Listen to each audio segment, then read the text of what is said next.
안녕하세요, 예화입니다. 요즘 미쳐버린 노트북 가격 때문에 이 돈 주고 이걸 사 마라 고민하시는 분들 많으시죠? 그래서 얼마 전에 애플에서 출시한 맥북 네오도 많은 관심을 받았잖아요. 오히려 이제 애플이 가성비 아니냐 하면서요. 저도 네오를 써봤는데 사실 그 돈이면 좀 더 좋은 스펙의 윈도우 노트북을 살 수 있더라고요. 애플 안에서나 오 싼데 하는 거지 윈도우랑 붙여놓으면 어라 싶은 부분들이 있거든요.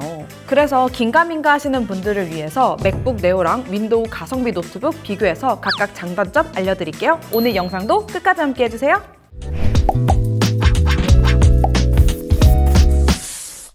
일단 맥북 네오랑 비교할 제품 소개해드릴게요. 올해 초에 출시된 HP 2016 노트북 1호인데요. 16기가 램에 저장 용량은 512기가고 쿠팡 기준 70만원 초반이에요. 비슷한 가격대의 다른 제품들은 램이 8기가이거나 용량이 256기가라 스펙에 비하면 엄청 저렴한 편이더라고요. 네오는 99만원에 램 8기가, 저장 용량은 256기가였으니까 HP가 30만원 정도 싸면서 스펙은 2배 더 좋은 거죠. HP가 워낙 저렴해서 그렇지 네오도 싼 편인 게 아이패드에 매직 키보드 사는 것도 100만 원이 넘는데 노트북이 99만 원인 거잖아요. 다른 노트북은 말할 것도 없고요. 절대 가격으로 깔 순 없어요. 그럼 이제 각 제품의 장단점을 한번 살펴볼게요. 먼저 네오의 장점은 여러분도 아시는 디자인이에요. 제가 일부러 둘 다 실버 색상으로 가지고 왔는데요. 네오는 맥북 특유의 알루미늄 하우징에서 나오는 고급스러움이 잘 느껴졌어요. 사실 HP도 색상은 비슷해서 얼핏 보면 차이가 별로 안 나거든요. 여러분 비슷하죠? 근데 로고가 딱 보이니까 바로 역시 디자인은 맥북이지 싶긴 하더라고요. 로고에서 나오는 감성은 확실히 애플을 따라갈 수가 없는 것 같아요. 키보드랑 트랙패드 부분도 한번 살펴볼게요. 네오는 화이트 키캡에 타건감은 얕은 편이라 바닥을 때리는 느낌이 좀 났어요. HP는 눌렀을 때 반발력이 꽤 있는 편이었고 키캡은 매트하고 거친 느낌이었어요. 두 제품 다 백라이트는 지원하지 않고요. 또 네오의 트랙패드는 기존 맥북의 햅틱 방식에서 물리 버튼으로 바뀌었는데요. 햅틱 방식은 진동으로 누르는 느낌을 구현하는 거고 물리 방식은 직접 눌러서 조작한다는 게 다릅니다. 아무래도 직접 손가락으로 트랙패드를 누르다 보니까 클릭 소음이 생각보다 크더라고요. 소리가 많이 신경 쓰이시는 분들은 트랙패드 설정에 들어가셔서 탭하여 클릭하기를 켜주시면 누르지 않고 터치만 해도 작동이 되니까 참고해주세요. 기존 맥북 대비 아쉽다는 거지 윈도우 터치패드보다는 훨씬 낫습니다. HP는 일반적으로 흔히 쓰는 터치패드 그대로라 마우스가 필수예요. 네오는 마우스 챙길 필요 없이 노트북만 있으면 되니까 짐이 줄어서 편하더라고요. 네오의 또 다른 장점은 디스플레이였는데요. 이건 말로 설명을 해드리는 것보다 보시는 게 더 빠를 것 같아서 바로 보여드릴게요.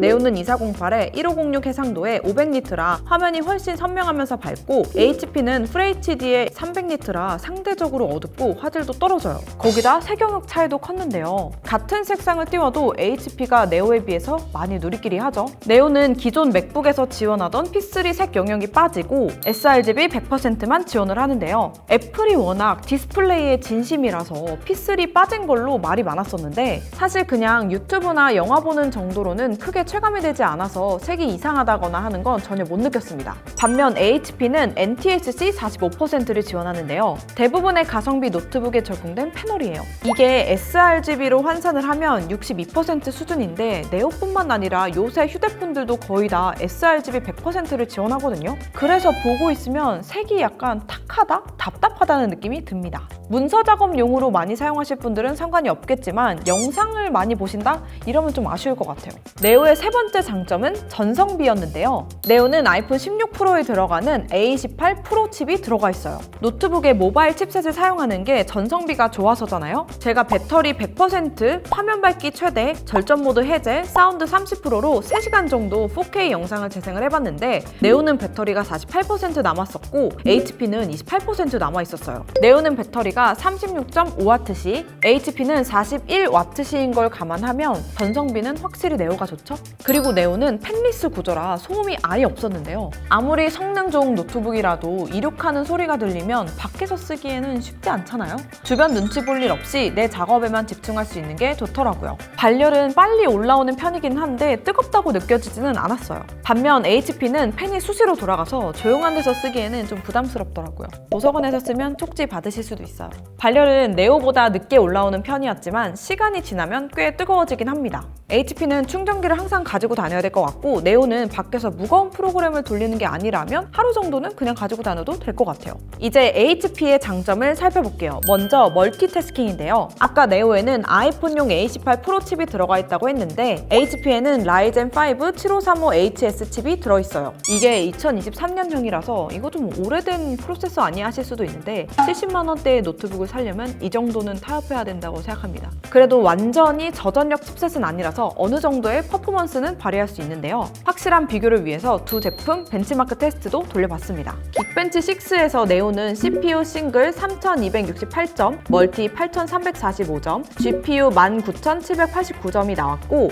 HP는 CPU 싱글 2035점, 멀티 8395점, GPU 13626점이 나왔어요. 시네벤치 2026에서는 네오가 CPU 싱글 스레드 541점, 멀티 스레드 1565점, MP 레티오 2.89였고 HP는 CPU 싱글 스레드 352점, 멀티 스레드 1973점, MP 레티오 5.60이 나왔어요. CPU 싱글 코어는 네오가 HP보다 높은데요. 인터넷 창을 열거나 프로그램 실행할 때 딜레이 없이 바로 반응하는 게 확실히 빠르긴 하더라고요. 근데 보통 휴대폰에서는 한 어플만 띄워놓고 사용을 하지 이 앱 저 앱 왔다 갔다 번갈아 가면서 쓰진 않잖아요. 반면 노트북에서는 여러 프로그램을 동시에 띄워놓고 사용하는 경우가 많다 보니까 멀티 점수나 램 용량이 더 중요하죠. 제가 탭을 여러 개 띄워놓고 줌 화면으로 공유도 해봤는데요. 8기가 램인 네오에서는 메모리 부하가 좀 있는 편이었어요. 반면 16기가 램인 HP는 상대적으로 여유로웠고요. 멀티태스킹에 또 중요한 건 뭐다? 바로 화면 크기죠. 한 번에 여러 창을 띄워놓고 작업을 해야 되는데 화면이 작으면 답답하잖아요. HP는 15.6인치, 네오는 13인치라 차이가 꽤 나는 편이에요. HP에서는 창을 2개 띄워도 볼만했는데 네오에서는 작업 효율이 확 떨어지더라고요. 그래서 여러 프로그램을 동시에 돌려 하시는 분들에게는 HP가 더 적합할 것 같고 하나의 프로그램만 작동을 시킨다 한다면 네오가 더 괜찮을 것 같아요. HP의 다음 장점은 바로 확장성인데요. 네오에 비하면 포트 구성이 훨씬 다양해요. 좌측에 A타입, HDMI, 이어폰 단자, C타입 포트가 있고 우측에 A타입 포트와 충전 단자가 있어요. 충전 단자를 보고 이 벽돌 어댑터를 또 내가 들고 다녀야 되는구나 하고 아찔했었는데 다행히 PD 충전을 지원하더라고요. 네오는 측면에 C타입 2개, 3.5mm 이어폰 단자, 스피커가 위치해 있어요. C타입 포트 중 한 개는 USB 3.0을 지원을 하는데 하나는 2.0밖에 지원을 하지 않아서 사실상 2.0은 충전용으로밖에 쓰지 못하는 게 아쉬웠어요. 또 포트 부족한 거야 허브 구매해서 쓰면 되니까 하고 넘겼는데 문제는 속도였어요. 허브를 아무리 좋은 걸 써도 속도는 바꿀 수가 없으니까요. 또 네오는 램이 추가가 안 돼서 한번 사면 쭉 8기가를 써야 되는 거 아시죠? 에어나 프로는 돈 주고서라도 추가가 가능한데 네오는 8기가 고정이더라고요. 반면 HP는 언제든지 합판을 뜯어서 램을 추가하거나 SSD 용량 늘리는 것도 가능해요. 요새 DDR5 16기가 램이 한 30만 원 하니까 HP 사서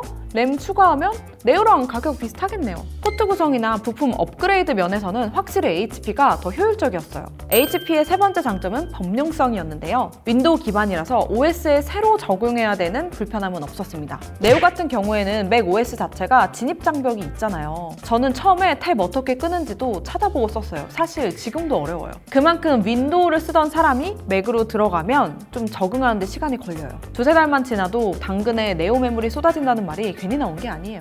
요즘 맥 OS에서 은행, 정부24, 홈택스 같은 서비스를 다 사용할 수 있게 된 건 맞아요. 그렇지만 아직 윈도우에서 되는 것만큼 100% 되는 건 아니거든요.